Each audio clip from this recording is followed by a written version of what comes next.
Rowdy sheeter ಕಿನ್ಯಾ ಅಜ್ನಡ್ಕ ನಿವಾಸಿ 46 ವರ್ಷದ ಆರಿಫ್ ಯಾನೆ tablet Arif ಹತ್ಯೆಗೆ ಆರೋಪಿಗಳು ಫೆಬ್ರವರಿ 13ರಂದೇ ಮೊದಲ ಯತ್ನ ನಡೆಸಿದರು ಎಂಬ ಆಘಾತಕಾರಿ ವಿಷಯ ಪೊಲೀಸ್ ವಿಚಾರಣೆಯಿಂದ ಬೆಳಕಿಗೆ ಬಂದಿದೆ.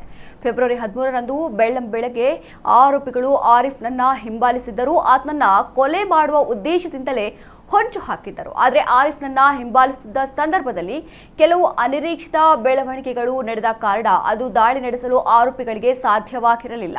ಬಳಿಕ ಮಾರ್ಚ್ 27ರಂದು ಬೆಳಗ್ಗೆ ದಕ್ಕೆ ಮೀನು ಮಾರುಕಟ್ಟೆಗೆ ಬೈಕ್ನಲ್ಲಿ ತೆರಳುತ್ತಿದ್ದ ಆರಿಫ್ನನ್ನ ತೊಕ್ಕೊಟ್ಟು ಫ್ಲೈಓವರ್ ಬಳಿ ಅಡ್ಡಗಟ್ಟಿ ಮಾರಕಾಸ್ತ್ರಗಳಿಂದ ಕೊಚ್ಚಿ ಹತ್ಯೆಗೈದು ಆರೋಪಿಗಳು ಪರಾರಿಯಾಗಿದ್ದರು ಎಂಬುದಾಗಿ ಪ್ರಸ್ತುತ ಬಂಧಿತರಾಗಿರುವ ಆರೋಪಿಗಳ ವಿಚಾರಣೆಯಿಂದ ಗೊತ್ತಾಗಿದೆ ಎಂದು ಪೊಲೀಸ್ ಕಮಿಷನರ್ ಸುಧೀರ್ ಕುಮಾರ್ ರೆಡ್ಡಿ ಅವರು ತಿಳಿಸಿದ್ದಾರೆ. ಮೊದಲ ಪ್ರಯತ್ನದಲ್ಲಿ ಈಗಾಗಲೇ ಬಂಧಿತರಾಗಿರುವ ಆರೋಪಿಗಳಲ್ಲದೆ ಇನ್ನೂ ಕೆಲವರು ಭಾಗಿಯಾಗಿದ್ದಾರೆ ಎಂಬ ಮಾಹಿತಿ ಲಭ್ಯವಾಗಿದೆ.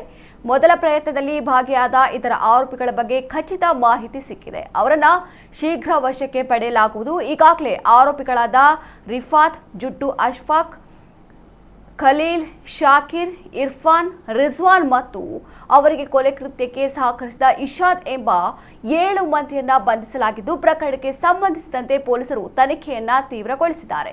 ಎರಡನೇ ದಾಳಿಯಲ್ಲಿ ಭಾಗಿಯಾದವರು ಮತ್ತು ಮೊದಲ ಸಂಚಿನಲ್ಲಿ ಸಾಥ್ ನೀಡಿದವರ ನಡುವಿನ ಸಂಪರ್ಕದ ಬಗ್ಗೆ ಹೆಚ್ಚಿನ ತನಿಖೆ ನಡೆಸಲಾಗುತ್ತದೆ ಎಂದು ಮಂಗಳೂರು ನಗರ ಪೊಲೀಸ್ ಕಮಿಷನರ್ ತಿಳಿಸಿದ್ದಾರೆ.